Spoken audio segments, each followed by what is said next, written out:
Analytical reasoning के अंदर relationship type questions की आज हम एग्जाम्पल 2 करेंगे। सवाल की तरफ आते हैं। पहली जो स्टेटमेंट है उसके अंदर वो कह रहे हैं P, Q, R, S, T and U are 6 members in a family in which there are 2 married couples. वो कह रहे हैं कि ये 6 बंदे एक फैमिली के अंदर और इनके अंदर दो ग्रुप्स हैं मैरिड कपल के। P is a teacher is married to the doctor who is mother of R and U. Q the lawyer is married to P. P has one son and one grandson. Of the two married ladies, one is a housewife. There is one student and one main engineer in the family. Tabular form में अगर हम इसको organise करके लिखें तो वो कुछ इस तरह से होगा कि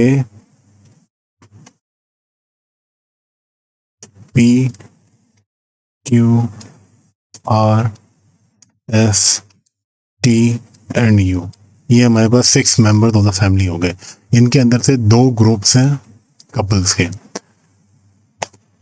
T जो है वो है हमारे पास टीचर। सिमिलरली Q जो है ही इज अ लॉयर। ये बात हमें स्टेटमेंट के अंदर से पता चल गई।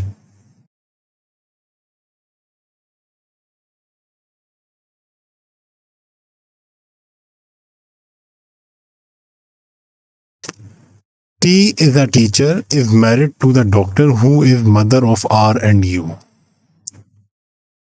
T जिसके साथ मैरिड हुए हुए वो है डॉक्टर और she is a mother of R and U। अब हमें पता नहीं है कि वो किसके साथ मैरिड है। आगे देखते हैं Q the lawyer is married to P।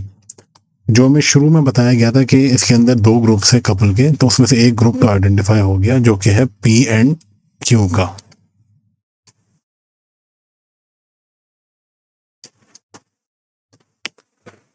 P has one son and one grandson.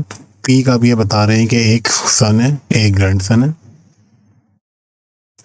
Of the two married ladies one is a housewife. अब इसके अंदर जो शुरू में कह रहे हैं T is a teacher is married to doctor who is the mother of R and U।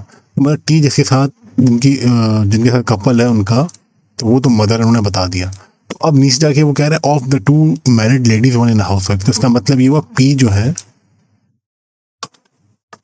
Housewife है।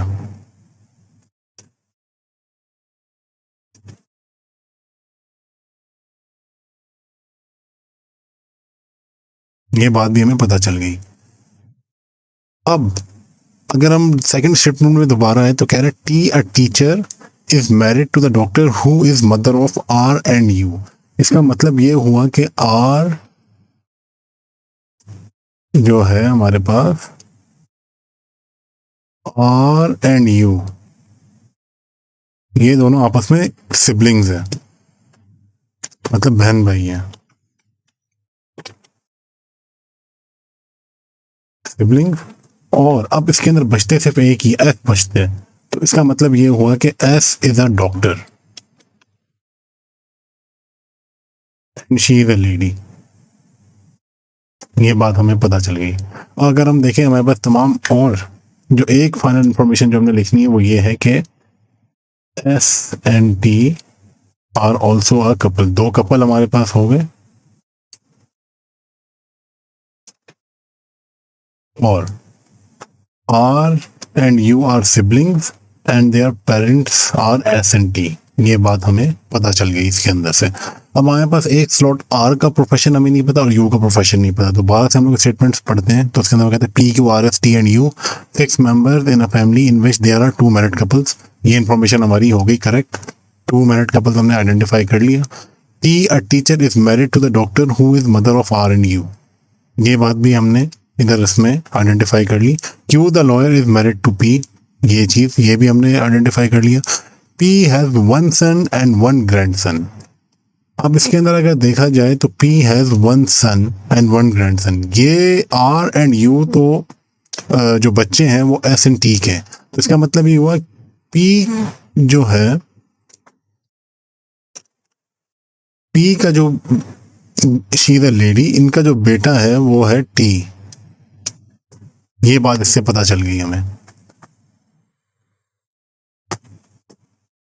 तो P हैज वन सन मतलब के जो एक मिनट अगेन दोबारा करके इसको हम ऑर्गेनाइज करके लिखते हैं।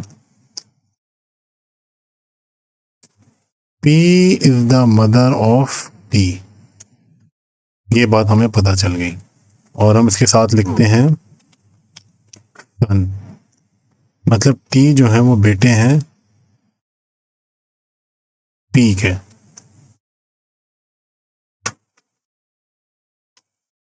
ये बात हमें पता चल गई इसके साथ।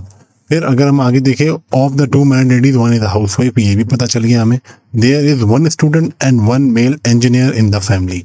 एक काम हमने ये करना है कि इसके साथ हमने लिख लेना है फीमेल,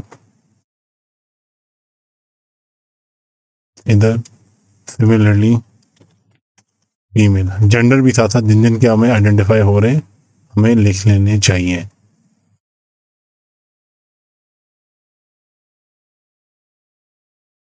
ये भी फीमेल है, ये भी फीमेल है,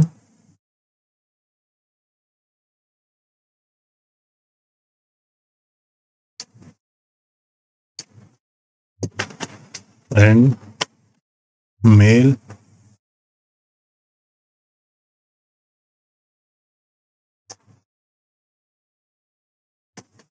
सिमिलरली अगेन मेल।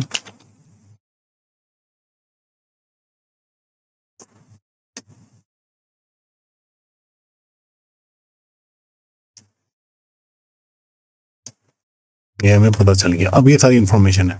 अब there is one student and one male engineer in the family. अब मसला ये हो रहा है कि जो आर एंड यू है इनके हमें जेंडर का कुछ पता नहीं है, इसके अंदर से हमें नहीं पता चल रहा कि जेंडर आर एंड यू का क्या है। अब इसको फिलहाल हम लोग ओपन एंडेड छोड़ते और चलते हैं अपने सवालों की तरफ। How is P related to R? P R के साथ कैसे रिलेटेड है? पी जो है she is the mother of T, और टी जो है फादर है आर के। तो इसका मतलब ये हुआ कि she will be grand mother. तो ये हम लोग डायरेक्ट इसमें डी को क्लिक करेंगे। पी क्योंकि लेडी है, उनके बेटे हैं टी, टी के फिर एक आर, एक बच्चा है उनका, और एक यू बच्चा है। तो आर का हमें जेंडर नहीं पता, लेकिन हमें पी का तो पता है, तो पी हमारे पास ग्रैंड मदर होंगी। क्वेश्चन 2 अगर हम देखें, who among the following is a house wife? House wife अगर देखें तो वो पी है, डायरेक्ट हम ए को क्लिक करेंगे। How R related to U? R U के साथ कैसे रिलेट करता है? या आर जो है अगर मेल होगा तो he will be brother of you, अगर आर फीमेल होगी तो she will be sister of you. तो इसके अंदर ब्रदर सिस्टर बोथ होंगे, ब्रदर एंड सिस्टर। सी को हम टिक करेंगे। क्वेश्चन 4 को अगर देखें, विच of the following represents the group of female in the family? Group of female अगर हम देखें तो इसके अंदर हमें पता है कि पी जो है she is a female, similarly S is a female. P S दोनों के अंदर आ रहा है। अब हमें आर और यू का नहीं इसमें पता कि आर और यू इसमें क्या है। तो अब आर और यू का अगर हमें पता होगा तो हम लोग श्योरिटी के साथ कह सकते थे कि इसके अंदर फीमेल्स कितनी है, लेकिन अभी हम लोग कहेंगे डेटा इनएडिक्वेट, क्योंकि हमें ना जेंडर पता है आर का, ना यू का जेंडर पता है। क्वेश्चन 5 को अगर हम देखें, विच of the following is true about the granddaughter in the family? अब हमें ये पता है grand daughter in the family, she is a lawyer, she is a student, she is an engineer, data इनएडिक्वेट।